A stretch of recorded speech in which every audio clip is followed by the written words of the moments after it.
Word on the street is I'm a sentimental man, and today I will be sentimental and mourning this entire episode. Welcome back to the PHNX Mercury, where we are going to be breaking down all of the free agency craze that is happening. See you in 30 seconds.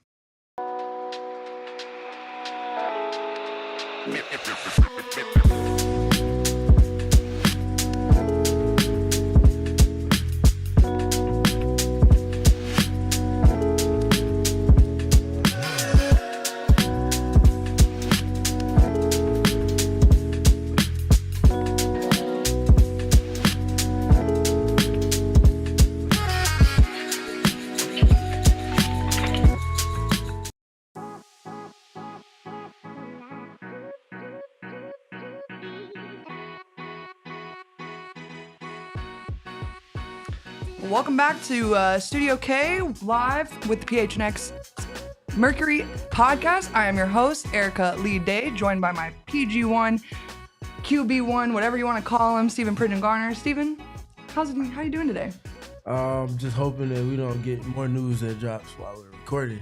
That would be fun, but also hectic. And the last couple of days have been hectic, covering the Suns, in addition to the Mercury. A lot of news, a lot of rumors, a lot of things that are just lingering. But it's fun. This is what we hope for.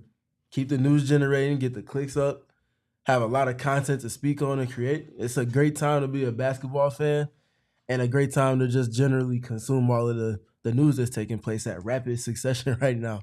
I had to laugh at your text yesterday, like, welcome to the movement era of the W. And it's so true. Like 2 years ago, 3 years ago, I mean, you would have never seen all these moves across the league. And obviously the CBA being, adjusted and negotiated right now plays a huge role in that. But this movement era has been absolute insanity. And I mean, it feels like it only started 6 days ago? Yeah. And we talked about it 2 weeks ago on the show and how Unrivaled was going to play a huge role in this free agency. And it already has done exactly that. And we're going to continue to see the effects of Unrivaled and how free agency plays into that whole league.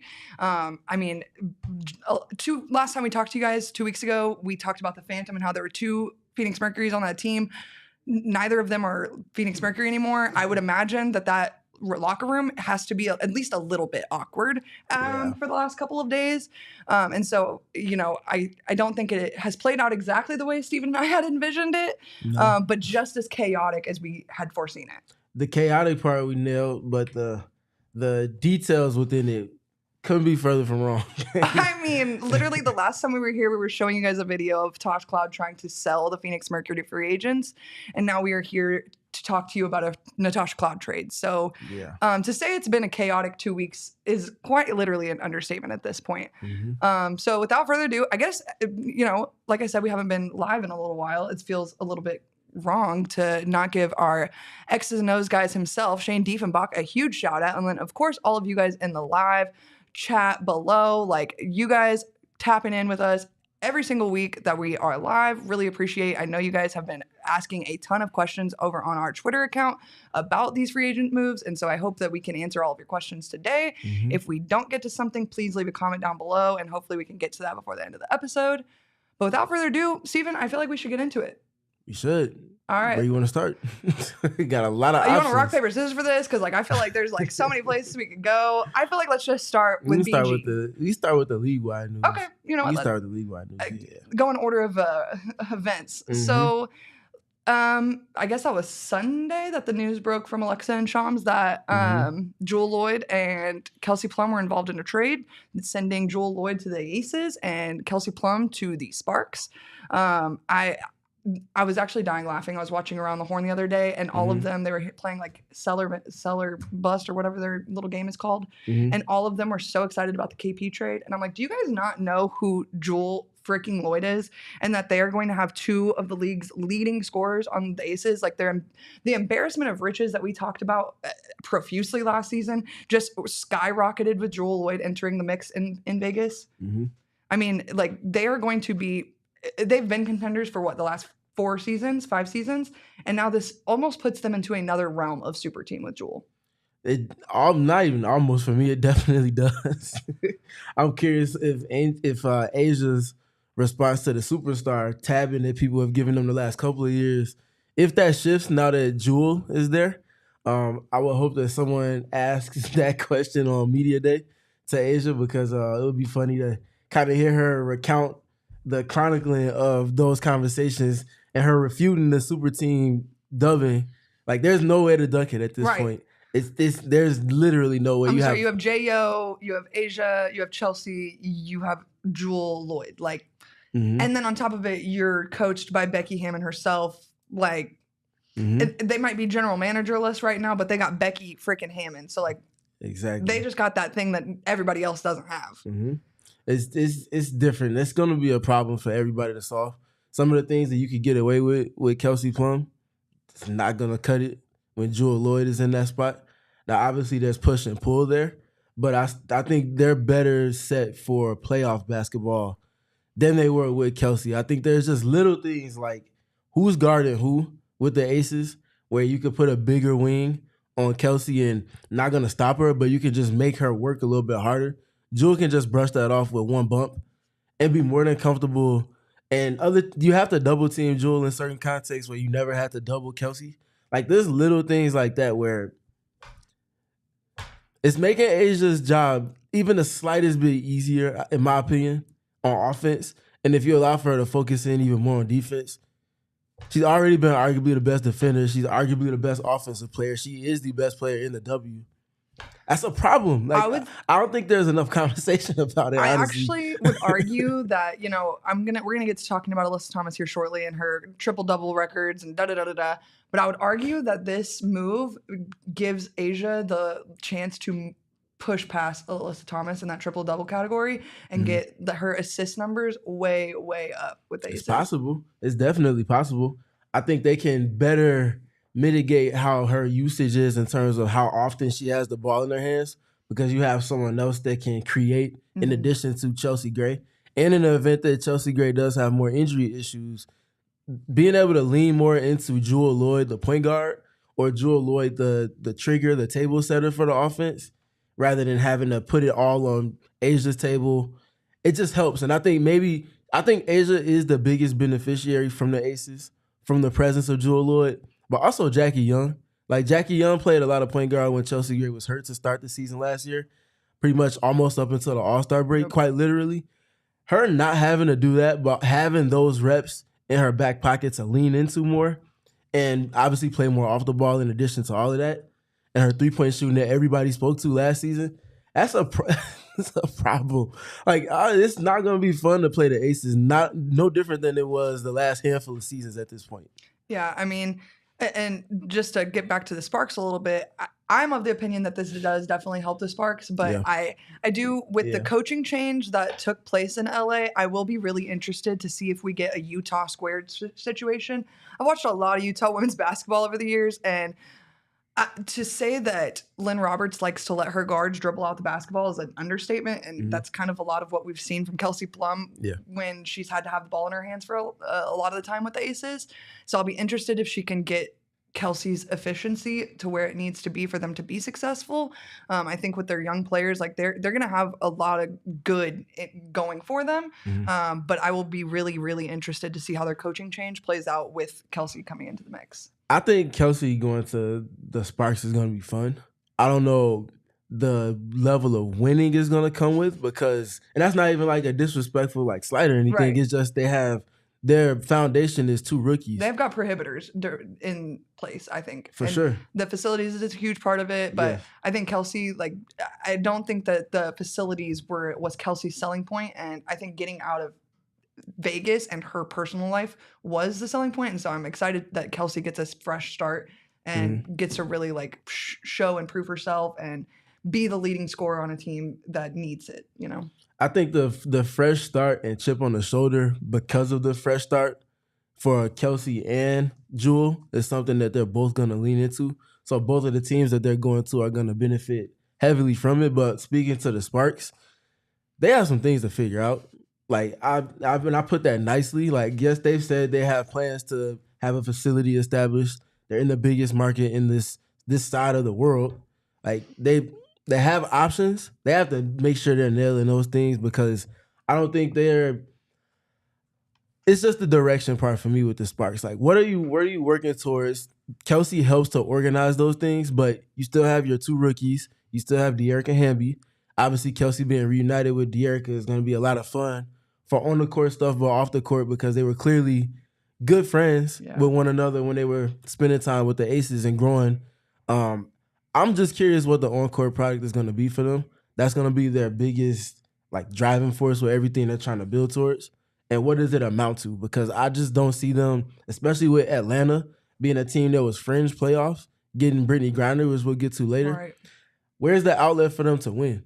In terms of getting to the playoff level. Yeah. And what are the steps that they're taking if they're not getting there right now to ultimately get there within the next 2 years? Do you think that Kelsey being in LA is a 1 year, obviously it's a 1 year, situation on paper, but do you think that's a permanent 1 year deal, or do you think and she'll go somewhere else? What did your gut tell you? It might depend on what they can attract in free agency going into next season or potentially trade for. Yeah. I think they did their biggest move with the pick going to Seattle, which we didn't talk about yet, but the 3-team deal, a pick going to Seattle. I think it was number 2, right? Yep. So number 2 going to Seattle, obviously Jewel going to Vegas and Kelsey going to LA. What's next? That's my thing. This is a good move for them. They needed the guard help. They needed someone that could get into the paint whenever they wanted to. Kelsey is one of the best drivers in the league. She also is strapped with a 3-pointer that is elite as well, especially off the pull-up. And then what? What's the next move that's going to help them take that next step? That's what I'm looking out for with them. And then it gets a little more difficult when you get a new coach involved because that coach has to establish a system and principles and a culture and also have the pressures of being in Los Angeles. And she's a first-year WNBA coach. It's a completely different ballgame coming from college. Yeah. And obviously there are huge negatives about being a college coach right now with just the landscape of things. But this, you're talking about going from children to professional basketball players, and it's just and like you just said, you're going to the biggest market in the West, and so you're gonna have a lot of pressure on you. It is a winning franchise, that has won the title before, and they want to get back. I heard it literally all 5 people around the horn the other day were we want to bring the title back to LA. It's it's important to them. So there's going to be high expectations for Lynn Roberts and Kelsey Plum and the rest of the Spark fam, but it's going to be really interesting to see how it plays out for them. It's been how many years since the Sparks made the playoffs? 5? Yeah, I believe. And the last iteration for the Sparks that made the playoffs, you know who was on those teams? Was it Candace Parker? Candace Parker, but also Nneka Ogwumike, and also Chelsea Gray. Period 3 times. That speaks to how far removed they are from an that level. It's called a what? I said she said period 3 times. I said it's called an ellipses. But yeah, that's a timestamp for you. Candace has moved on to Chicago, won a championship, played another season, got to the conference finals, then went to the Aces as a free agent and is no longer in the league. She retired. Chelsea Gray is in Vegas, and Nneka Ogwumike is in Seattle now. That's a lot of things that are identifying pieces that they're just that far removed. You're talking about from 3 superstars, period. They're 3 all-time greats. They're just that far removed from that era and everything that's come from that, coming up just short. Just barely missing out on the playoffs, and I think it was 2021. Lost it on the last day. And ever since then, it's felt like they've taken steps backward now. Obviously, you get Rikia and Cam in the draft. That's a major, major hit and gets a times 20 multiplier because you got 2, you double down. But what's the next? What else are you doing? So I'm curious to watch that part. Yeah, I would agree. And then obviously, we spoke on a little bit, but with the draft pick moving to Seattle, that obviously changes things a little bit for the Sparks. I think it kind of shows that the Storm, to me anyways, is willing to invest into younger talent. I think they've learned over the last couple of drafts what they can benefit from. And I think they're interested to see who is going to be available. There's been a lot of conversation about, this final year of the CBA and will these people come out of college. I think we're going to do a draft special when the time comes close so that we can do a little projection of our own. Yeah. But I think, it would be wise to say that this is going to be a pretty good draft class, period, regardless of, if Paige or Kiki or whoever decides to enter or not. You're looking at a pretty competitive draft class. So having that number 2 pick is going to be, huge. And I mentioned this to Steven a couple of weeks ago. Like, I'm not sold on Paige Bueckers going to Dallas. And so a Nika Mule and Paige Bueckers reunion in Seattle is not out of the realm of possibilities if you ask me personally. I know if you ask all the Dallas Wings fans, they would probably slap me for saying that. But I mean, have you guys seen Kiki Arioffen play basketball? Have you seen it? And if you have brain cells and turn that down, I don't know what to tell you. As awesome as Paige Bueckers is, she's proven over and over again she's very injury prone. So I'm just of the opinion that she's not a for sure lock on number one. I'm sorry, Audria, but yeah, that reunion is very possible. I know my girl is a Wings fan, and I am so sorry for your losses, plural, because you've had quite a few over the last couple of weeks. So, anyways, that being said, I think we should move to BG signing. I'll say one more quick thing though. No worries. With the Seattle Storm, I don't think it's guaranteed they'll keep that pick. I don't either. All intents, it seems like NECA is coming back to Seattle. Yeah. Obviously, they already have Skylar Diggins-Smith. I'm not sure how interested that court is in having to invest in a young player. Yeah. Like, naturally, if number 2 is assumed that it's going to be Olivia Miles right now in most mock drafts, obviously her being able to learn under and play with Skylar Diggins-Smith and adding another sub-city to the Notre Dame hemisphere and Oligar University that they are would be fun, but they're trying to win now. Right. Skylar didn't come back to hoop just to, not say waste a year. She's not here for a paycheck. But not for an experimental year. Yeah, she's here for a ring. To try to get that thing. And NECA is obviously very much in that business as well, hence why they both decided to team up and go to the same team last free agency. But so with that in mind, I wonder who they could get with the number 3 pick. They have some other pieces on their roster that they could trade. Would hate if it was Jordan Horston that was attached to the number 3 pick for them to get some more win now talent. If you're coming to Phoenix, though, I'll take it. That's a whole nother topic. We can get into that later. But just saying, I'll keep that in mind with Seattle. No guarantee that they use that pick. Seems like a lot of people are not the highest on this draft as we've seen time come out. We're also still not sure if Paige is officially coming out. I just tweeted about this yesterday, and I literally had to delete the tweet because I was getting so many hate comments being like, Paige has said over and over again she's going to declare for the draft. Okay, well, I actually don't think that that's true. I think that she has, hinted that she doesn't want to return to college for obvious reasons. I think that she doesn't want, and I hate to be that person, but she doesn't want to be that Sedona Prince of UConn that is there for 8 years and just never leaves. And also not to be that guy, but the competitive chip of UConn has significantly changed. So it's not like Paige is going to be coming back to compete for a national title, in my opinion anyways. Not when you have South Carolina and UCLA playing the way that they're playing. UConn is just not up to that level at this current moment. And so, I think Paige could very well stay another year. I think that, a lot of people will sit here and tell you, oh, she doesn't need the money. Okay, but if it's down to money and benefits, what about health insurance and facility requirements? These things are things that could be in the CBA and would be very valuable for these rookies to have in their contracts. And they're locked into these contracts for 4 years. So it would be this is a business decision. And I think that people are really, really forgetting that on Paige's part. Yeah, I think the NIL plays a part in all of it as well, one way or another. But that just all speaks to the decision that she has to make. I think she's in a position where this is where you want for athletes to be. She's very much in the driver's seat. Nobody's going to be mad at her for staying another year. Nobody's going to be mad at her for declaring for the draft either, especially considering her injury history and how she's worked back and still returned to that same level that she left. So I don't know, but to the overarching point, she hasn't made she hasn't stated anything concrete. Right. These are all projections. So if she decides to stay for another year, that shifts the entire mock draft. And because people are looking at it through a certain lens already, it's going to be viewed as a weaker draft class if Paige is not involved. So I think there's going to be ripple effect in terms of free agency, decisions made, and everything in alignment with that. Yeah. Kevo, you are making me giggle in the chat today. So shout out to Kevin for popping in on his day off. Huge shouts to you guys in there today. Make sure you leave a thumbs up for us. But I guess on to Atlanta So, and if you watched our last episode, I didn't know it at the time. I was wearing my BG jersey. I'm 3 for 3 on jerseys that no longer play for the Phoenix Mercury. And so let's just get started with farewell to our beloved center, Brittney Griner. Obviously, I think Steven joked with me a couple of weeks ago when I was in studio about BG leaving the Valley. And I kind of laughed and I'm like, you're literally like, you're on our later sponsor of the show right now. Like, no way you're being serious.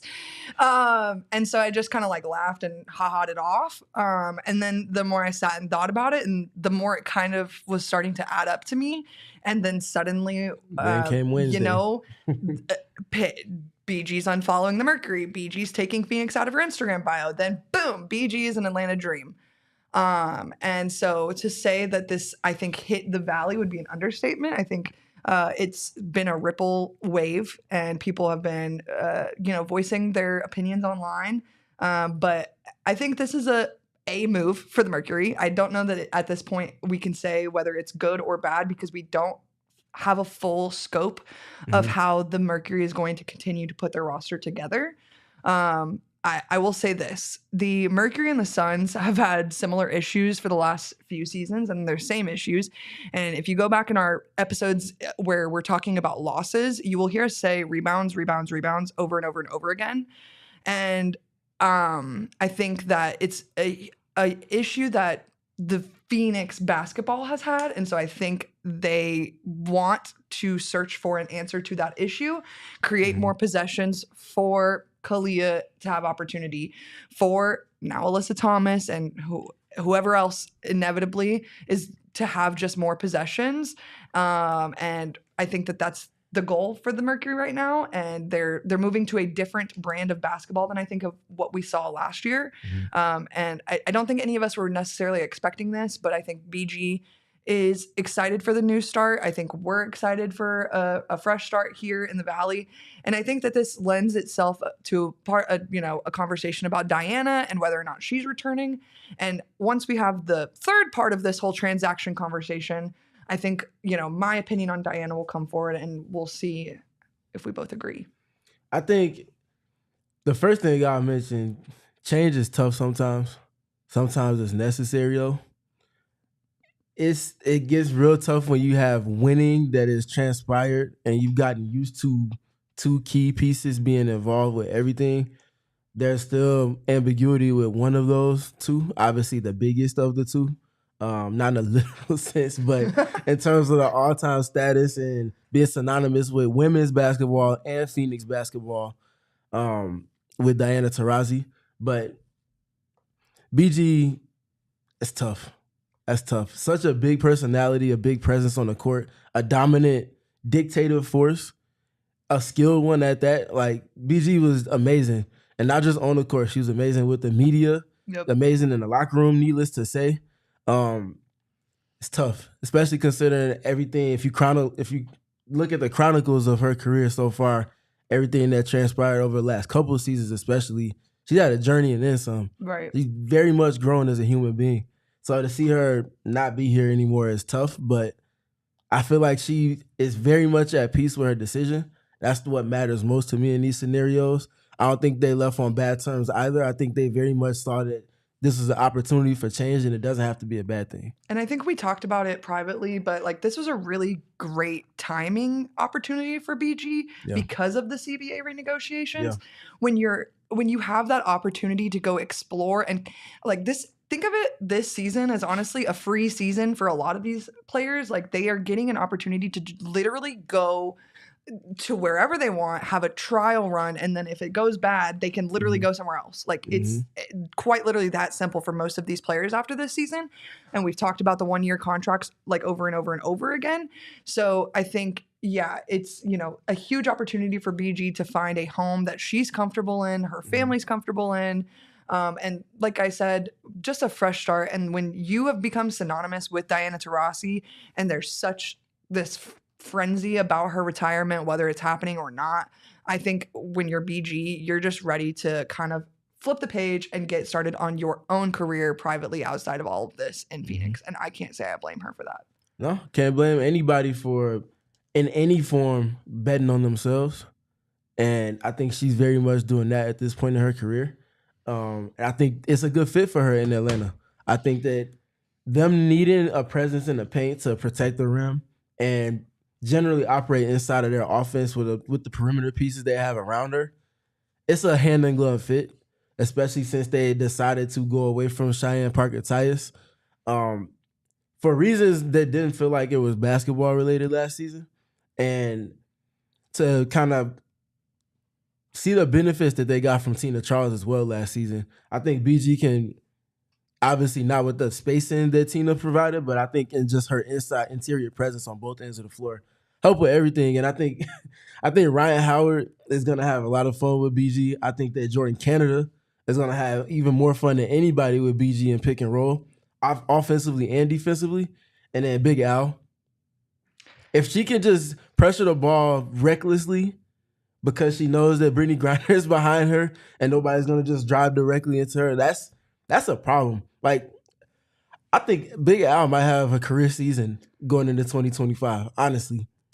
Before I started hosting this show with Stephen, I will confess I was converted into Mercuryism. Okay, I was not a Mercury fan. I was a Dream stan, and shout out Renee Montgomery. Yeah, big shouts to Renee Montgomery, their facilities, and just the whole 9 yards of everything they're doing in Atlanta. I was very much drawn to that franchise.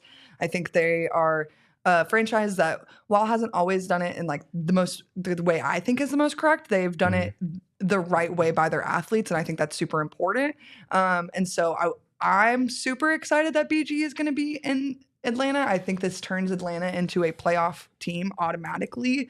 Obviously, like, he just went down the line and talked about Big Al and Ryan Howard. Like, we're talking about one of the most prolific 3-point scorers in the league, and she's going to now have one of the most prolific centers at her disposal. She still hasn't scratched the surface of her potential yet, which is scary. I genuinely don't think most of you guys understand how prolific Ryan Howard really is. And so I think that you guys are really going to see the dream like pop out this season.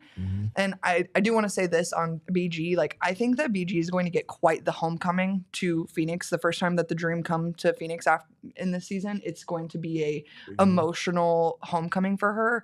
There will be a tribute video. And there will be water falling from a lot of eyes, for sure. You can count mine. Including BG's. Right. Mine, BG's. I'm sure Ryan Howard. Like, all of our eyes are going to be watery. So if you see that, just mind your own business at that point. Unless it's BG, then take pictures, I guess. But yeah, so the Dream acquisition has definitely sent wavelengths throughout the W. I think it changes a lot of people's perception of the center search for a lot of teams. It shifts a lot of things, and we'll talk about like the free agent, Maisha Hines-Allen, and you know what it really means for Phoenix. But obviously, we got one more big trade to discuss before we can get to our hypotheticals. So big trade in the news update as far as one Dallas wing that is making a decision soon. I feel like, could we get like the decision show like we had for LeBron? I wish she could host it here from PHNX Studios. Quite honestly, I would love that. Offering her everything she needs. I would love that. Between Tosh Cloud and us, like, she would have had everything she needed. Now she just has to depend on us. So I guess Espo, like, we really are going to have to change the company name, maybe permanently now that Tosh is gone. So watch out. But I guess let's get into the trade. When I started hosting for the Mercury, the only reason I was down and interested was because free agent Natasha Cloud signed with the Phoenix Mercury last season. And so to say that what's about to come out of my mouth has had me distraught is a mere understatement. I think even Stephen has been shocked at how sad I've been via text message to him. But yeah, Natasha Cloud was traded to the Connecticut Sun in a deal that sends Alyssa Thomas to the Mercury, as well as sends Beck Allen to Connecticut and brings Ty Harris to the Mercury. Sorry if that was a little bit confusing. But Beck Allen and Natasha Cloud to Connecticut, Alyssa Thomas and Ty Harris to the Mercury. Ty Harris had a great end of her season last year. Alyssa Thomas is, I've said it on Twitter, walking triple-double record in the WNBA for most triple-doubles in the league. I want to say it's 11, which I know sounds like such a small number, but when you take into account that the second place holder of that record has 5, you'll take the 11 and just shut up. And so Alyssa Thomas quite literally does it all. And I think when you think of positionless basketball, you think of a player like Alyssa Thomas. And I think that's something that will fit really well into the system here in Phoenix. I think Kalia is one of the most versatile players in the league. And when you add a player like Alyssa Thomas next to her, the product is automatically going to be so, so exciting. Yeah, I'll start with Natasha Cloud. That's tough. Like, business is business. This is the business. This is the movement era, the W. But there's also the human element, and to see quite literally, loudly, how she wore the Mercury badge on her shoulder and, like, was a true ambassador. Yeah. Not just the point guard, not just the captain, not just the leader, but like an ambassador. It was only a season. Yeah. And she did so much in one season. Yeah. That's tough. But you don't get handed certain cards like that if you're not able to shoulder those. She'll come back and be better. Get the human side out the way. Now the basketball side, I would not be surprised if she doesn't end up spending the entire season in Connecticut. I won't be shocked if she's not a Sun by the end of the season. And I spoke about this on Twitter. When you go from the literal best facilities in the league to a 2-year-old's birthday party in a rec center, it's just crazy. It's not even night and day. Like it's honestly, it's unfair of the league to not have these restrictions in place to keep the facility guidelines at least similar amongst the teams. And to say that the Sun is a poverty franchise is kind of like the truth, which really sucks. They are a winning franchise that has been to semifinals after semifinal after semifinal and just hasn't been able to get it done. 2 finals appearances, right? And all of that. That's tough. Like they've just been there over and over and over again and haven't been able to get it done. And you have to wonder if they had been able to get it done, if they would have been able to get, more investment from Connecticut or their ownership group. You have to wonder that. But at the same time, you have to, like Steven said, really feel for Tosh in this situation. When she was sold on the Mercury, she loved Nate. She loved the ownership group. She was as 10 toes down as it gets. Yeah. It does burn, I think, for everybody involved. But I think I'm excited that Tasha's going to be able to go on a similar path of what she had at the Mystics, where she's going to have to prove herself. I think if she is a Sun throughout the rest of the season, I would prefer that the Sun are just taken off the schedule at this point, because Tasha's going to come out barking, biting, chewing us. I just know that's going to be a bloodbath. And I don't blame her. If they traded me the way they did her, I would too want to come out guns a-blazing. Of course. And so, yeah, Tosh gone. Yeah. The other side of it, though, is also Beck Allen. Right. And I feel for Beck Allen because it's clear how important of a free agent signing she was. I think we documented and detailed the why within that. Yep. With every turn possible last season. She was tasked with a whole lot, especially when Brittney Griner wasn't in the lineup. But then she gets hurt, ultimately comes back at the same time as BG in early June. And then she ends up going down with a hamstring injury and just doesn't play the rest of the season. And her absence was felt in so many ways that it's hard to just speak to all of it without spending hours, literal hours, because that connective piece as a 4 next to everything that Brittney Griner did with the team context that the Mercury had last season, it's invaluable. And the fact that they were operating without that made things extremely tough for them. I think they lost some games that they would have certainly won if Beck Allen was available to play for them. And I'll even go as far as to say I think they pushed it to a 3-game series with the Lynx and get an opportunity at an elimination game here in the Footprint Center if she's available. And the fact that she's just not available, and even when she was available, it wasn't in her normal capacity either. Restrictions, yeah. So it's tough. It was really it's tough. They're trying to, figure out how to include her in everything. She's trying to find her rhythm more than anything. Yep. And it just never really surfaced outside of that first 2.5, 3 weeks of the regular season where Khalil was leading the league in scoring. Natasha was top 3 in assists and guarding everybody under the sun. And even then, Mac was starting for the team. Yeah. So I spoke about it on Twitter, but we only got 11 games with the true starting lineup of this team. Yep. I feel like, and this is why I was so distraught about when all of this happened. I don't think that this team was even given a real fair opportunity at winning, and that really stinks.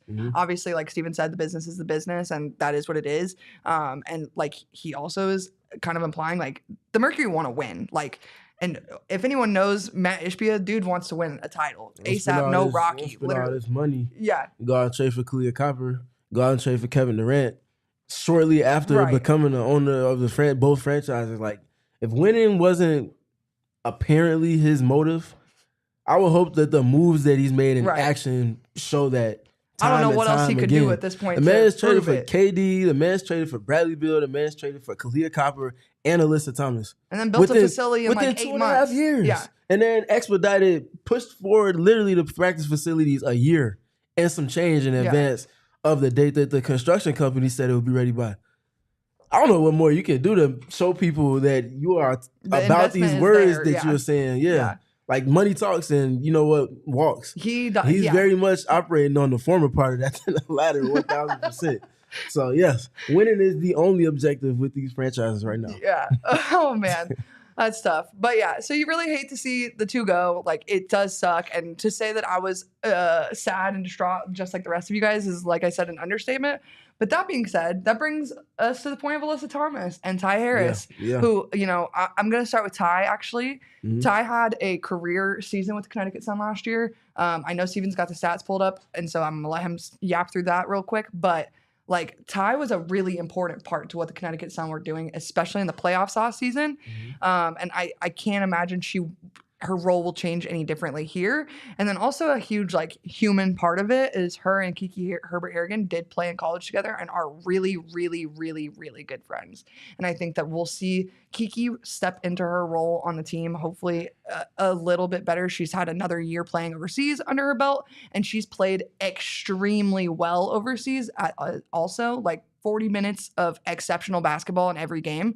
So I'm really, really excited to see what the younger players come back from overseas ready to do. Yeah, I think it's fair to start with Ty. I feel like a lot of people know about AT, which we were still getting to the engine. Obviously, we're not burying the lead, but want to make sure we shine some light on the kind of piece that is forgotten in it all. And for all intents and purposes, Ty Harris is the starting point guard for the Phoenix Mercury going into 2025 at this current moment. Right. I know AT is going to be bringing the ball to the court and initiating a lot, so will Kalia. But Ty Harris is the point guard for this team. For all intents and purposes, until anything changes. Hey.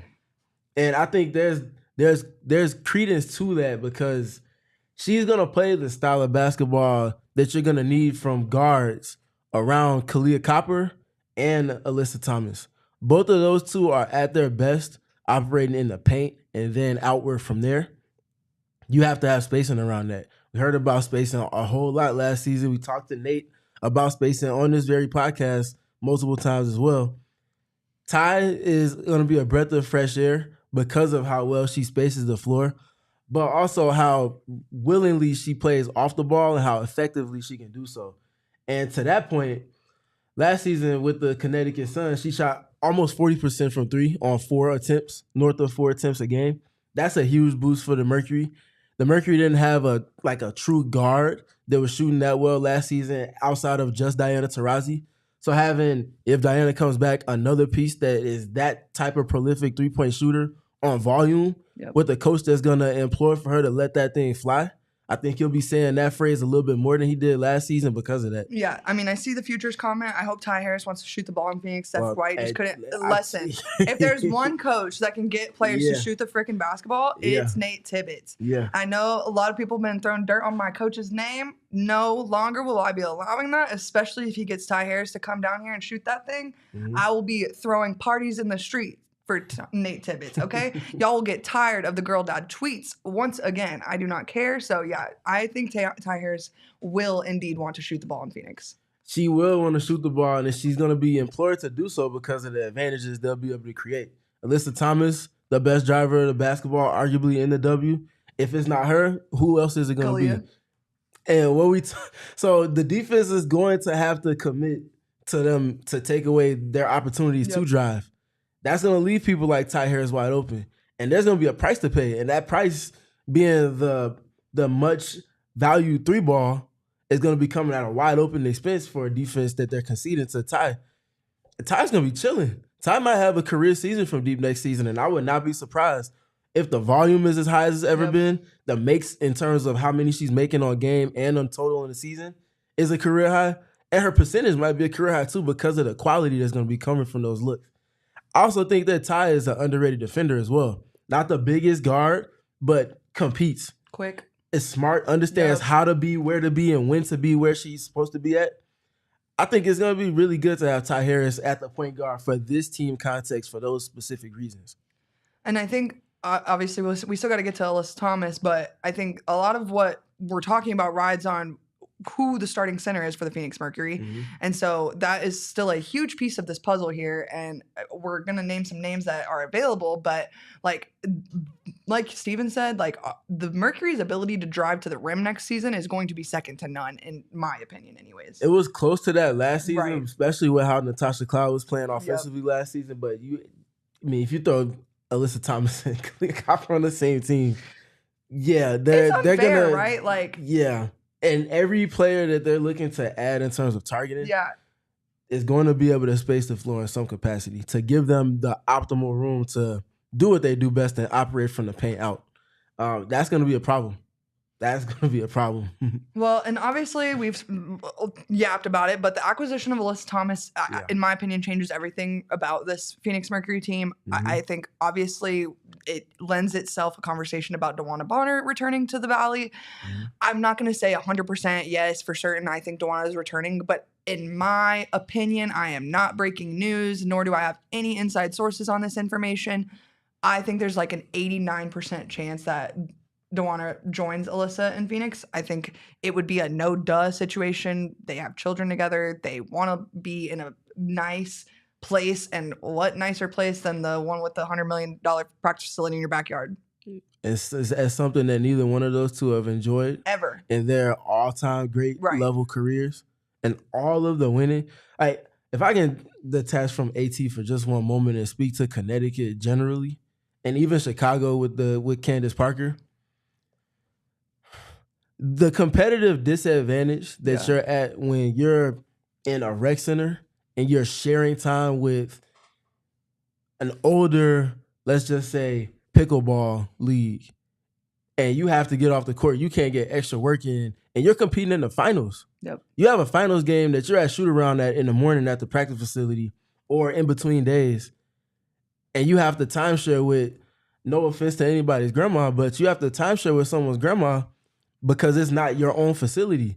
What kind of, and you're winning doing that? Literally on Candace Parker's new podcast with Clea Copper, they just talked about how they were having trash can ice tubs.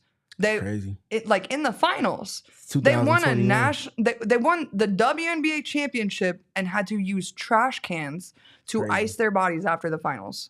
Crazy. I mean, and so obviously that you see Clea's attitude about the facilities here and how much she loves it here. That's why, when they've experienced and I hate to use this word, but the poverty of the other franchises, and you come to a franchise like this with the investment that you have in Phoenix, it's again, not even night and day. It's unfair. Alyssa Thomas and DeWanna Bonner, although albeit they didn't get a championship ring out of it, they made finals appearances together in Connecticut, and generally speaking, they were never anything less than a conference finals level team. That's a lot of winning deep into every season with the competitive disadvantage of a lack of facilities. That's tough. To have scary hours over and over again and have that disadvantage is pretty wild. So to say that they deserve and earn what can't speak to DeWanna, but to say that Alyssa is making this decision and looking to cash in on everything that she's been about over her career, I don't think anybody can be mad at her about it. She gave Connecticut 10 years, a whole decade. Right. One where she ruptured an Achilles in. Who's to say that couldn't have been mitigated if she had the facilities or was invested in the way that she... Like, these are the layers of that conversation. Steven's laying down the truth right now. I hate to say it, but... To bring it back to the Mercury, though, I mentioned it when the news broke that this was a context shift for the Phoenix Mercury. And it's a context shift because Alyssa Thomas is a walk-in culture and identity piece in and of herself.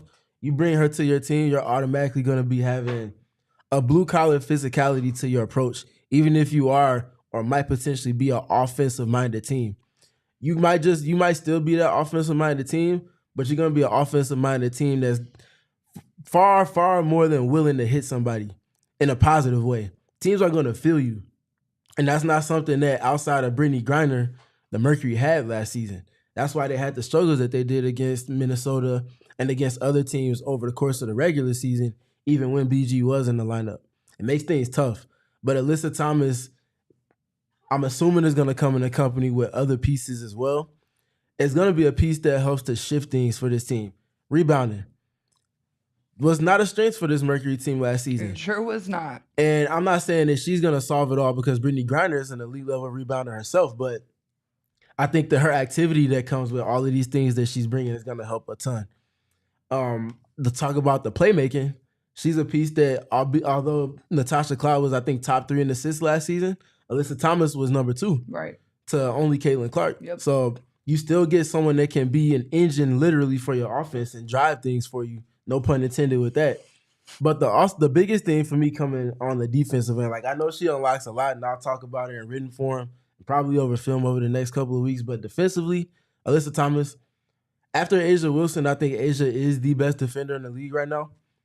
She's probably, for my money, the second best defender. She's been flirting with Defensive Player of the Year for 5 seasons now. And mind you, there was a MVP, she probably could have had that award. She could have. She's been top 3. It's been Asia, it's been Breanna Stewart, and it's been Alyssa Thomas. Yep. However you want to rank those 3 each of the last 4 seasons, it's been firmly those 3, and nobody else has been in that club. And speaking to that club, I think the overarching reason that the Mercury looked to bring in Alyssa Thomas by any means necessary is because they want to be in that group of teams that are vying for a championship. Those 3 names are synonymous with the 3 best teams in the league over the last handful of years, however you want to rank them. And Alyssa allows for them to ascend into that realm. Now they have to build around it. Naturally, you already have Kalia Copper in your team. That helps with a whole lot. Yeah. I mean, a whole lot. A whole lot. But now it's about building around that. And I think that's a perfect transition to free agency conversations. Well, actually, before we get there, we do have to take a quick break. To thank our friends over at True Leaf and Colt Cannabis. Great flower is hard to find these days. Luckily, our friends over at Colt Cannabis have been dropping absolute fire over here at PHNX. That's true. I literally walked in today and I was like, what is that smell? And I wasn't lying. And now you can get your local get your fire at your local True Leaf here in the Valley. That includes True Leaf's exclusive magic marker train. And you can find that at their newest location that just opened on January 11th in Maricopa. I've had a lot of great experiences with the Colt so far. I know they dropped some goodies off at the shop for us a couple of weeks ago. And every time I come in, Max is sure to give me a little extra. And I really appreciate that. It makes my drive up to Phoenix that much more worth it. And I guess Kevin, before you partake, go check Slack. Oh God. Oh, not me. Okay. Y'all are scaring me. I just want to do the right thing. I don't know if y'all heard the ad read I did last time. Not exactly that great. So anyways, True Leaf though, I'm gonna have to stop by, get some of that magic marker on my way out of town today while I'm in the Valley. Tell them PHNX, tell them Erika and Kevin sent you. I know Kevin is he's finna go partake right now. So why don't you just be like Kevin? The face of PHNX Puffs. Yeah. Eric.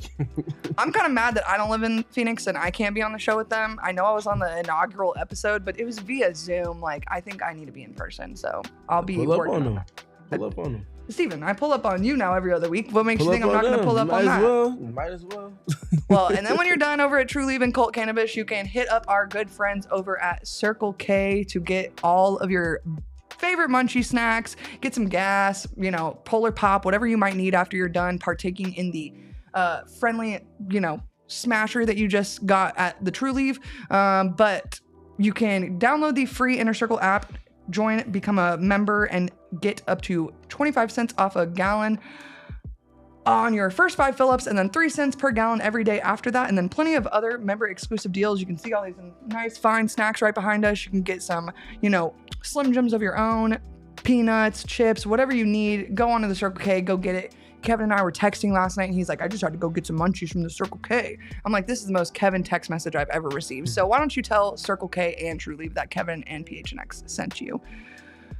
But without further ado, we've talked a lot. Actually, before we get into, we have one last thing. Satou. I guess 2 last things. Jesus. I'm sorry, Shane. You got looped into doing this XL WNBA show today.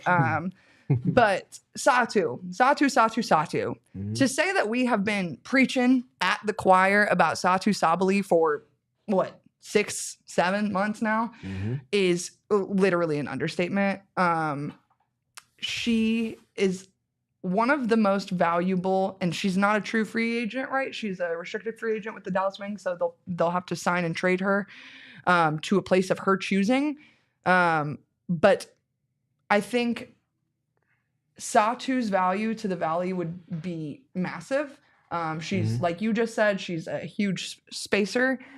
She rebounds the ball well. She's just an all-around really great basketball player. Mm-hmm.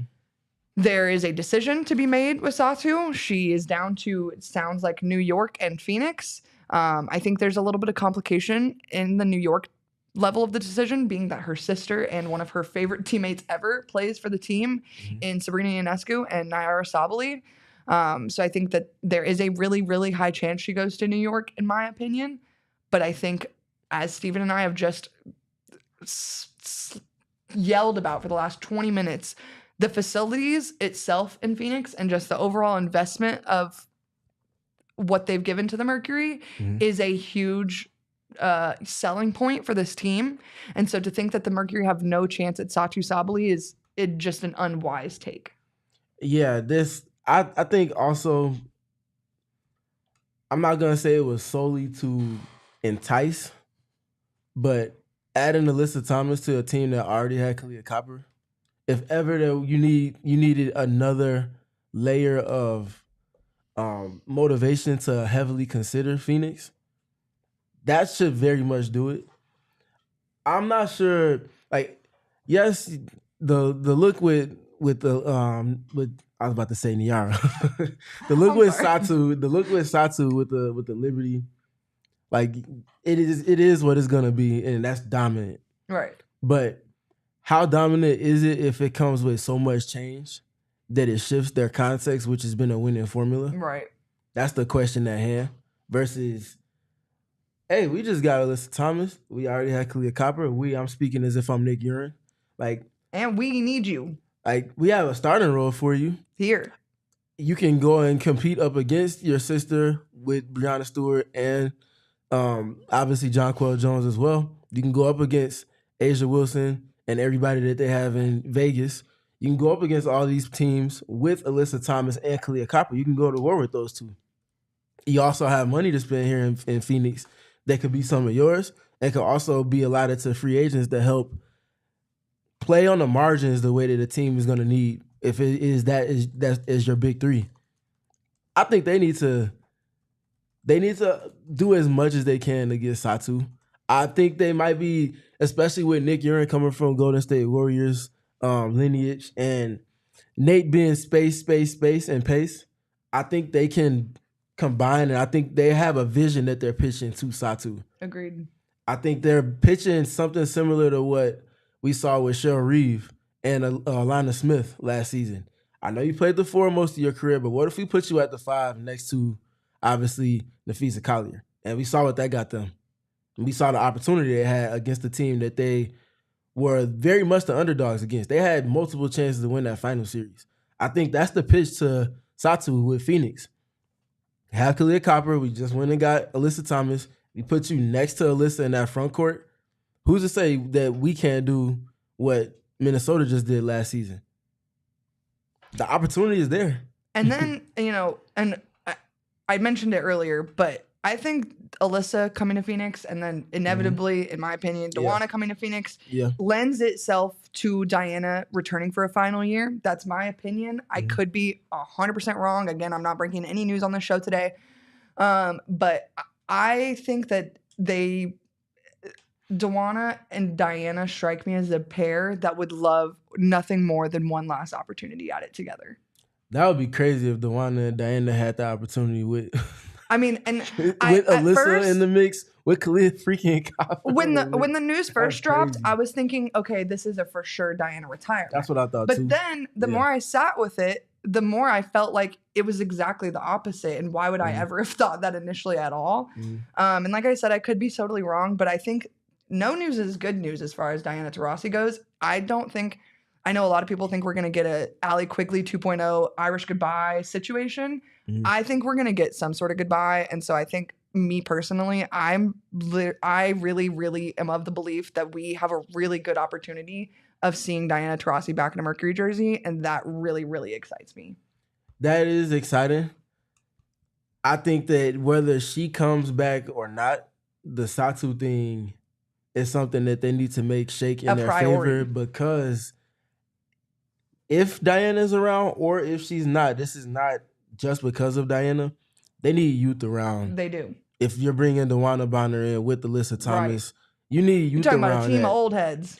And there's nothing wrong with that at all, because there's an IQ and there's a level of experience that is an advantage for you, but you have to balance your roster out better. I think that's a good reason why Ty Harris makes a lot of sense at point guard. Obviously, Kalia is the middle child of it all, but Satou will help to bridge that gap with Kalia in terms of being a middle child with that.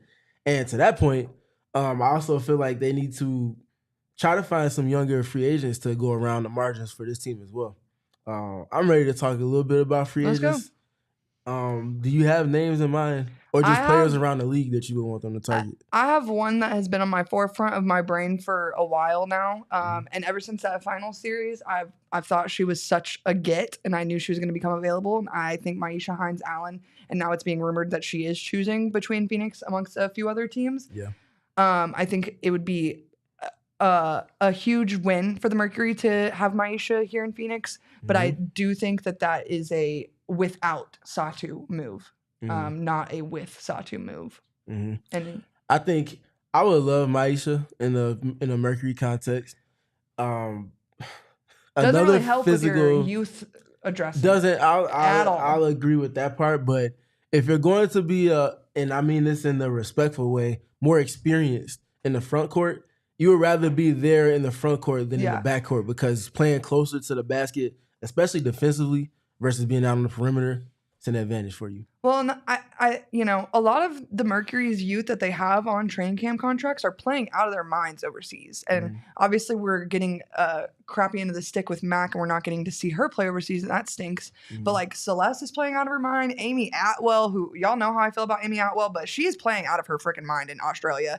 I mean, they've got some really good guards that will be coming off the bench next year if they stay on contracts after training camp. And that obviously is a huge if. Y'all know how this works in the WNBA. But yeah, some youth, but I think also some size at the center position would really, really lend this team a lot of help. If we go on 1-for-1, I'll go with a player that is currently on another team's roster, so it would take a trade or transaction in some capacity. And this trade will be operating under the mindset of Satou not choosing Phoenix. Steph Dolson. So, Big Mama Steph, for all of the things that I just got done speaking to with Alyssa Thomas and Kalia Copper being in the paint and being the driving forces, literally, having a center that can play next to those two and space the floor and not triple down on players that operate best in the paint. Somebody that shoots over 40% on north of 4 attempts a game from deep as well.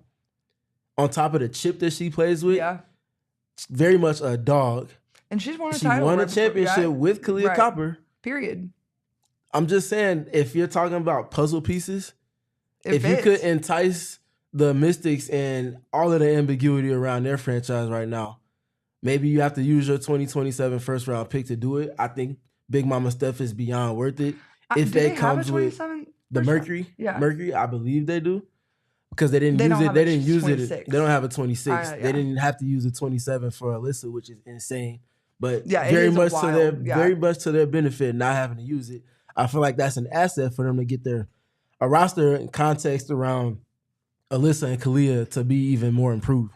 And I think Big Mama Steph will help with a lot of that offensively, but also with the things that she's shown to be able to do defensively. And if her load is lessened defensively because she has Alyssa Thomas in the front court with her, that's a problem. Yeah. That's a problem. And I think that's something that the Mercury would greatly benefit from as well. I mean, Steph Dolson would automatically make this a team of 5 shooters. That's what you need around everything Kalia and everything. I'm sorry, hold on. And she's going to be coached by Nate Tibbetts, the coach. And he's imploring for players to Tibbetts. let it fly. Yeah. Yes, exactly. 4 or 5 pick and roll, Alyssa Thomas and Steph Dolson. Inverted pick and roll, Tyasha Harris. Screening 4, Alyssa Thomas. Big Mama Steph spaced around that in some capacity. You have to help from somewhere. There's going to be a price to pay every time you do. This is the roster template I'm speaking to.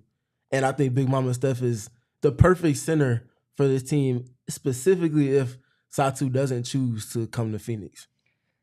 Well, before we go, if you're watching over on our streaming partners, join us at gophnx.com, where we're going to go into a little bit of overtime today. Sorry, Shane Diefenbach. But we got one other show in studio today. Oh, so I got nothing to do. Just perfect. rip. So we can literally go another hour, Steven. Yeah. Okay, this is amazing news, actually. But we're going over to overtime, so go to gophnx.com, tap in with us in the chat, see what's up. We got a little bit more talking left to do. Mm-hmm. I was so excited for today's episode because I knew I was freaking out about where the Mercury roster was headed. But as you can see, Steven, my level-headed co-host here, he's got all the solutions to all the problems I've already made in my head. And so I knew that this was going to happen, and I was going to leave feeling rejuvenated and optimistic about the Mercury season ahead. So I'm really excited that we're having this conversation. So if you're enjoying this conversation, be sure to give us a thumbs up. We got a few more free agents to talk about, though. Let's get this light goal established for everybody that's still. I saw we had 30 people in the stream, and I don't see 30 likes, so I'm kind of mad actually. I'll give them a little bit of buffer. I say let's get it to 25 within the next 5 minutes. If you don't, or else. Yeah, period. Or else I'm gonna send the ellipses after you. Anyways. Back to the free agents. Yeah, Big Mama Steph, and I mean... Not a free agent for Big Mama Steph. Generally speaking, the players I would like to see them try to target. Who's your next target? Well, you can speak on Big Mama Steph. No. Let's go next, actually. And this is for a completely different reason. This is for selfish reasons. But I would love nothing more than to see Tiffany Hayes here in Phoenix. And I was actually going to text you about this yesterday, but I wanted this whole entire part of the conversation to be a surprise. She retired from basketball, and now she's back. She went and played with a championship team in the Aces, and she played very well for the Aces also. Yes. And we talk a ton about spacing the floor, and Tiffany Hayes is, to me, a pro spacer. And so I think Tiffany Hayes would be an excellent fit here in Phoenix. Whether or not we have an opportunity to get her is another completely different ballgame. I don't know where the room on our cap space is allowed for. I know we have room for 3 more max contracts. Well, it's 2 now after Alyssa. The contract hasn't been detailed yet, but it's inevitable she'll have one of those max spots. Can I just say, I can't wait to finally get the actual details of these trades. It's actually driving me nuts that we don't know what the actual specific details are. It's driving me bananas. But anyways, I think Tiffany Hayes would be really, really fun here in Phoenix. I like Tip as a professional, just a professional bucket, a professional teammate. Yep. The spark for all of especially in that moment where Chelsea Gray wasn't playing last season, they go and get Tip out of thin air, and our reaction to it on the podcast was that they're just not playing fair at all. And they weren't. No. Because at some point you knew Chelsea Gray was going to come back. Right. At some point you knew Kelsey Plum was going to be back into that all-star level space that she always operates in. Right. And then you quadruple or you triple down on those two by adding Tip. And now Tip goes and wins 6th Player of the Year, which shouldn't have been a surprise to anybody at all last season. After she retired from basketball, she won 6th Man of the Year. Different. Right. I think Tip would be a great ad for the Mercury if they were able to fit her contractually into everything that they have big plans wise. I don't think she would bat her eyes at playing with Kalia Copper and Alyssa Thomas. And unfortunately, it goes toward the whole old head side of the team thing. But I don't know that Phoenix really care. Okay, I'm not buying any more jerseys for the rest of the calendar year. Just so everybody in this chat knows, me and jerseys are done. Okay. This was supposed to be my only jersey, and then they came out with a limited edition Diana jersey, and then I got a BG jersey, and now look where I am. Okay, so no, I will not be buying a Bradley Beal jersey. I'm very sorry. He's stuck in the valley. I will not be jinxing that one as well. I see what Mark did there. I'm sorry. He's trying to foreshadow. I see what you did there. Smart move. But yeah, I like the Tip fit with the Mercury, but it just has to come contractually in a way that aligns with everything else that they plan on doing. So, my second player around the league / free agent that I would like to see added to the Mercury context, I had to shift things around a little bit from the names that we mentioned back in, I think it was late November after Thanksgiving. I think I had Big Al, Alicia Gray, I had Ariel Atkins, and I had somebody else. I can't remember who that third player was. But the second name I'm going to go Sykes? To, nah, not Sykes. It was Ariel Atkins for me from DC. I can't remember who the third player was, but this player was not on my list then. But shifting around the decisions, the news that we saw broke earlier this week, my number 2 in terms of types of players, Sammy Wickham. Now, Sammy is on the older side of things, but shooting and a whole lot of it. Yeah. Spacing and a whole lot of it. Moving around on offense while also being able to shoot and the IQ that comes with that. I envision Sammy in a way that we saw Allie Quigley with the championship winning Chicago Sky team. Everything that Kalia does, everything that Candace Parker did, everything that Azrae was able to do, Big Mama Steph was able to do in the paint. If you have Sammy in that role, similar to Allie, running off of screens, just moving the defense around. Chaos. Random basketball. Like, that's another thing that Nate was preaching to last season. A lot of the screening stuff I talked about last season with Sophie and Rebecca Allen, just randomly screening for Diana included in that as well for Kalia, and obviously Natasha as well. Sammy can do a whole lot of those things in spades. I think Sammy will be a great ad for this Mercury team. Again, not on the younger side, I know. But the shooting and the value that would come with for the Mercury, and also the ways that they can insulate her defensively because she will be surrounded by Kalia and have Alyssa Thomas behind her and potentially Satou behind her as well. Just great ads for this team, and I think they will be mutually beneficial for one another if that was to happen. I have to laugh because, I feel like the Suns and the Mercury get so much crap for only wanting old players and never valuing draft picks. And here we are naming 40-year-olds, please come to the Mercury. Yeah. And you know what? It is what it is. Mm-hmm. Whatever. Mm-hmm. As long as it comes balanced out with your roster, you can work with it. I do have one more player I want to bring up before we talk about it. Cheyenne Parker Tyus, actually. Got some bad news for you on that front. Is she?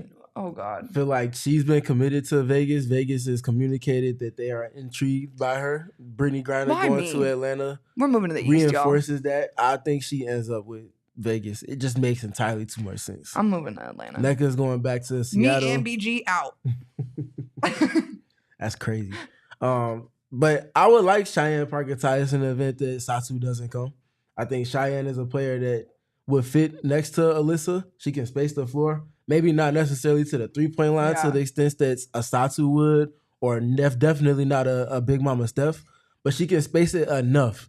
And she also is another Rough Rider that's going to get busy in the paint and get busy on the glass as well. Again, attacking a weakness from the Mercury team that existed last season. Erika L. Bandwagon. What did I do wrong, Stephen? Please. Y'all, I'm sorry. My family lives there. Now BG lives there. I'm just going where I'm most wanted. You know what I mean? That's funny.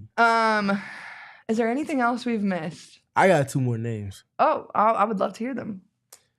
Odyssey Sims, backup point guard. We've talked about this on the show. I feel like we're beating the dead horse with the Odyssey Sims. Again, another player that is not younger on the younger side of things. I get it. I know. But big odd. She would do so much for this team. Yeah. Yeah. And she's so smart. And she always does the right basketball thing. Like just a dog. Every time I watch her, that's my like number one takeaway is she never does the wrong thing. And like I feel like every time I watch other point guards, I'm like, please, you're like literally making me angry. She just gets it. And she just does it right. And so the fact that she did not start the season last year on somebody's roster, it's criminal. Makes zero sense.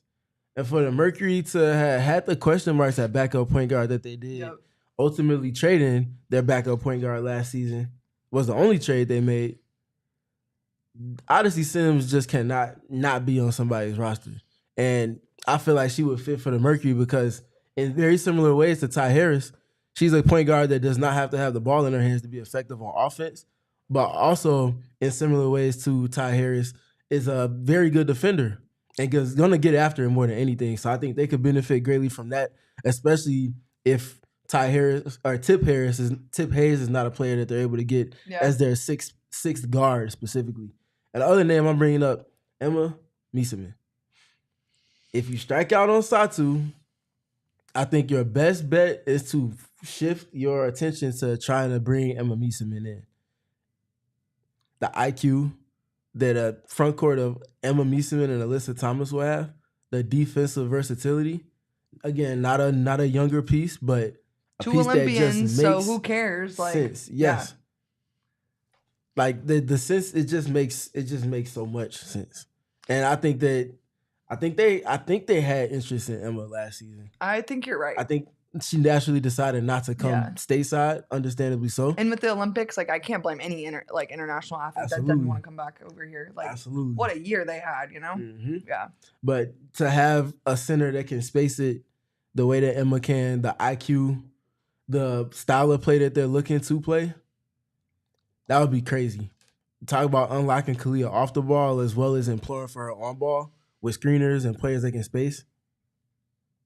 Those are my names that are at the top of my list. I got a long laundry list of names we can go through, but I feel like that's good enough a hint to the type of players. Shooters, high IQ players, and players that can get it done defensively. Yeah.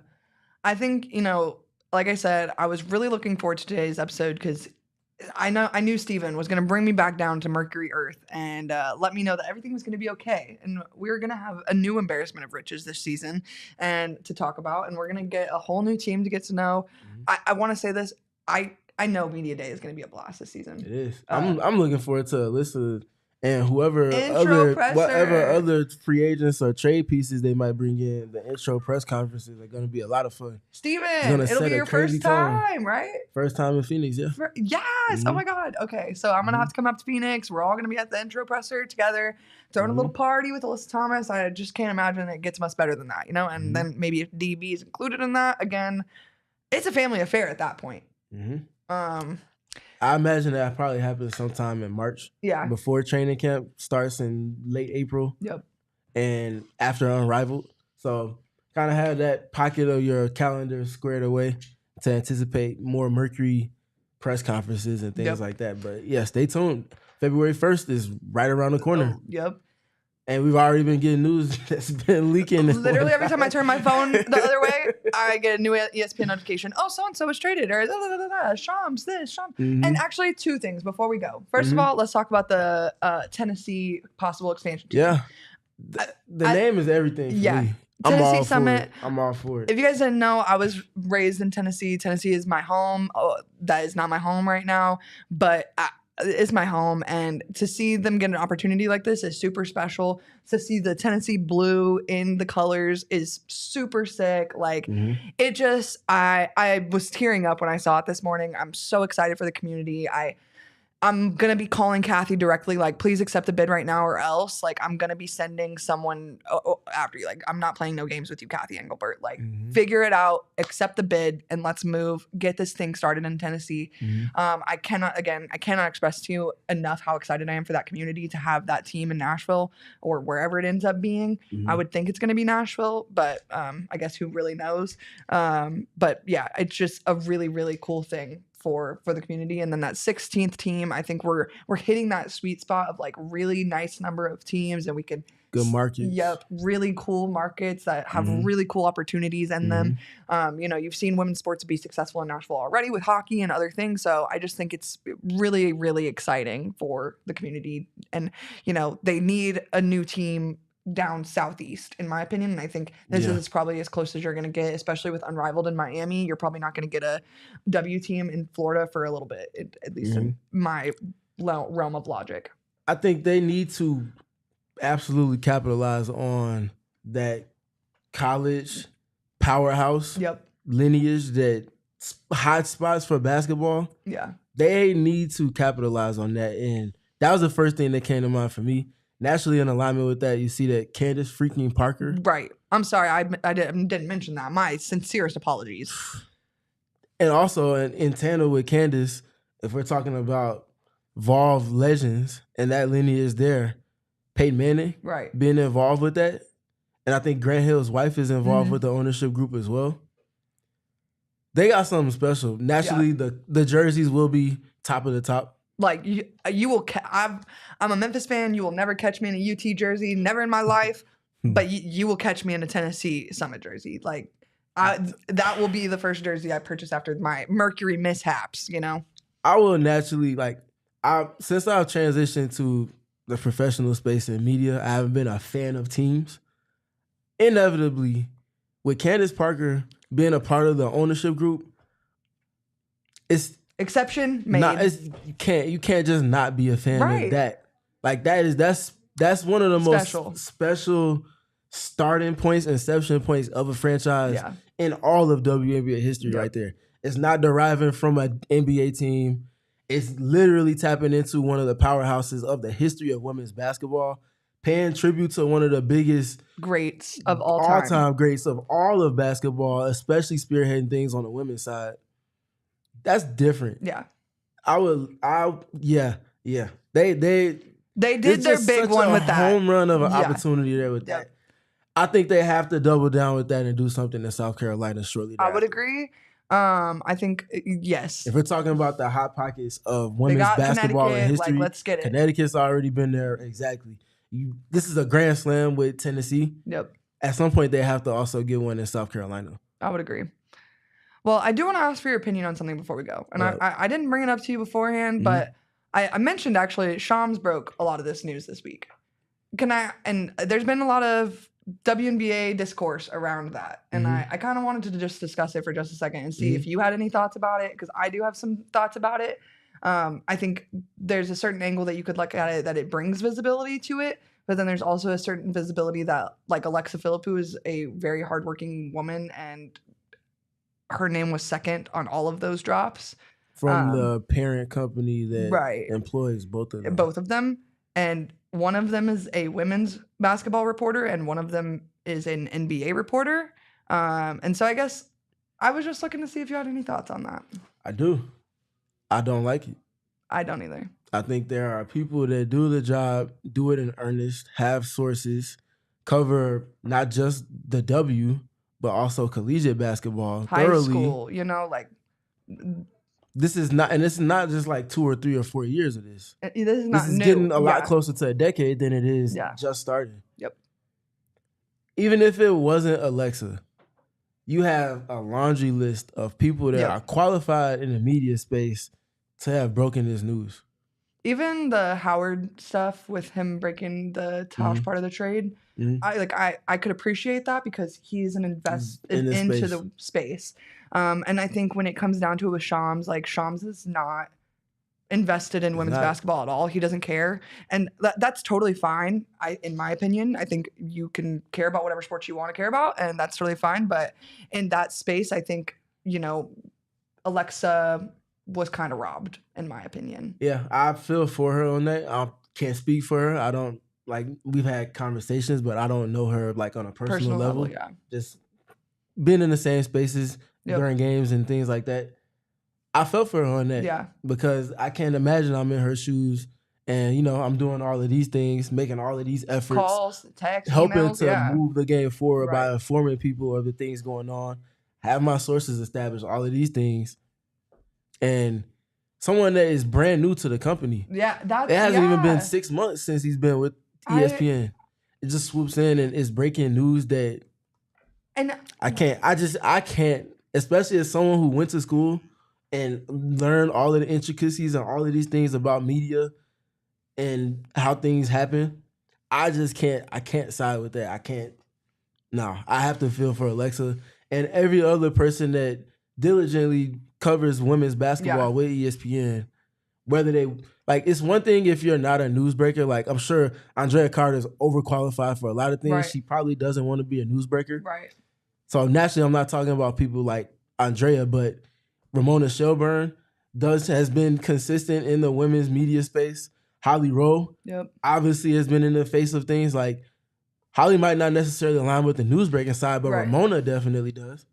And these people might not be your favorite reporters, whatever, but again, these are, this is their jobs. And I think, like you just said, this dude's worked for ESPN for less than 6 months and he's borderline getting free stories to tap into the WNBA market. And that really does. He's literally 20 toes down in NBA rumors. Right. How does he find how do you find time to delegate him to break this? That's what I was thinking. And when he's breaking all of these other different dynamics, updating the Jimmy Butler Chronicles, detailing what Bradley Beal's decision is. So I'm sorry, but the Adrian guy that they had before this, they would have never had him do this, right? Mm-hmm. I'm not wrong. I can't see Woj having broke women's basketball. Well, and news. So to me, I wonder. It was almost a slap in the face, and they've really changed the way they've covered women's basketball, ESPN, over the last 6 to 8 months, and that was a sure tell sign of it when Sham's face is on that breaking news report. I would just preface with I hope that he's not breaking more free agency news. I would agree. I hope it was just a big name thing, and so they wanted to put another big name on the big names. Do you know what I mean? I hope that's what the case was. I don't think that's what it was, but I hope that's the case. And we don't continue to see it. Whatever it was, we need the people that are covering the sport that the news is taking place in to be breaking that news. I don't feel like the conversation has to be that nuanced. Agreed. If you cover women's basketball, women's basketball news breaks. Yep. 1 + 1 is 2. Not gonna see Alexa breaking the Kevin Durant trade. That's what I'm screaming. 2 years ago, or you're not gonna see Alexa breaking the inevitable Jimmy Butler trade to come in the next handful of days. All right. Nor will you see Holly Rowe doing this either. I'm just make it make sense, man. Got me a little juiced, I'm not gonna lie. I understand. It really did get me juiced, and I saw a lot of other people talking about it, and I felt like we deserved it. Honestly, full transparency. Before I reacted to the Alyssa Thomas news, I reacted to why is Shams doing this? Right. I'm not saying him specifically, but why is he the person that's breaking this news? And to me, it's not. It can't, in my head, be him that asked to break this news. It has to be a higher up thing, and they were just trying to get more views on it or something. And again, when you have these names and you have the W as it's with all the momentum it has right now, thinking you have to do that is such illogical thinking to me, and I just think ESPN is so in the wrong here. Yeah, I just don't agree with it at all. Now that I'm thinking back, I feel like Shams reported some news on the W side last season too. He broke there was some news that he broke really when he was working weird with stories the Athletic Stadium. Yeah. If you're not covering the league, if you're not pulling up to games over the course of the season. I ain't seen Shams at All-Star. I don't know about you, but I didn't see him. I'm just saying. Make it make sense. Let the people that do that work add that as a notch under their belt. Well, Stephen, I want to say thank you for bringing me back down to earth today.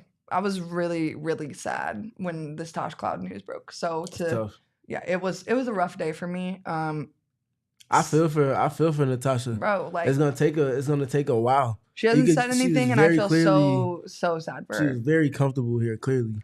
I would say I'm excited to see her play on Unrivaled, but I'm sad that she still has to be playing basketball. I feel like it's such a nuanced situation. It's the best escape for her, though. I'll say that. It's so complicated to me at this point. But we do have a couple super chats that I promised I would get to before we get off the show today. So first of all, Easy Money Chubb says, I wonder if BG leaving DT retires. How realistic is Satou to Phoenix? Easy Money Chubbs, I'm going to go on a 4 out of 5 or on a 5-star scale here, and I'm going to say 4 out of 5 is what my gut is telling me.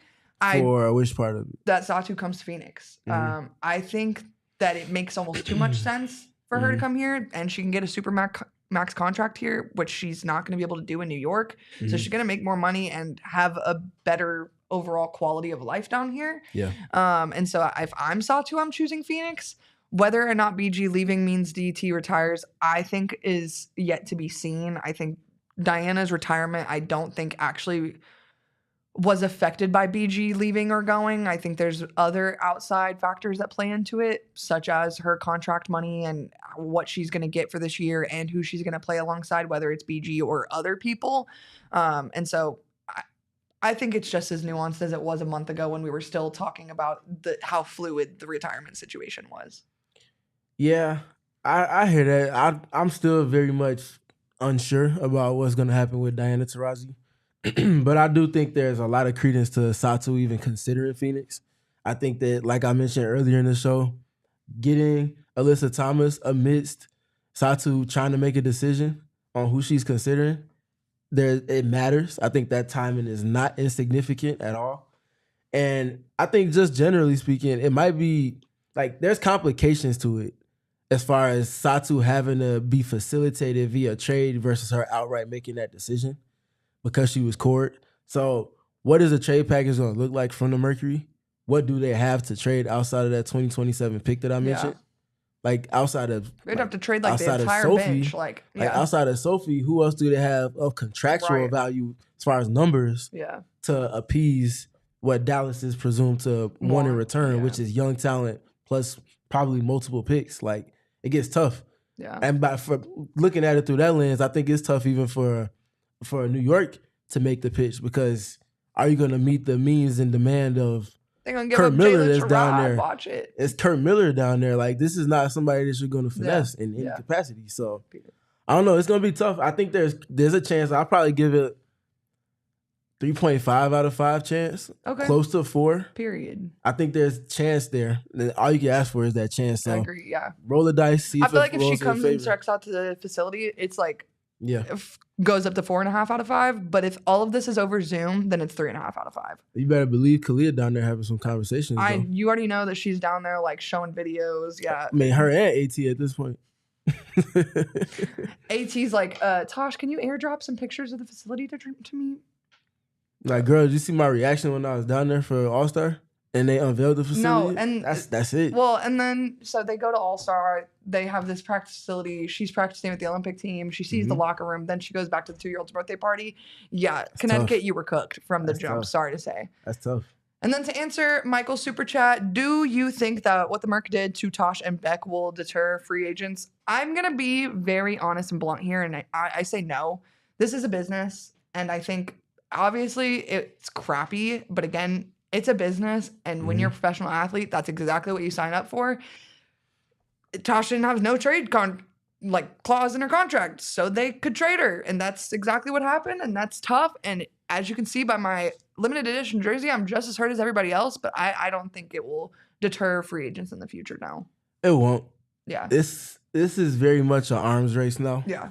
And the leverage is in favor of all that have their own practice facilities already established. Not a plan, not a blueprint, not a philosophy, but the actual facilities to facilitate to their players and invest in their players. This is what's going to be the biggest driving force in terms of the movement. Yep. You see where players are kind of flocking to places that have these things established already. Yeah.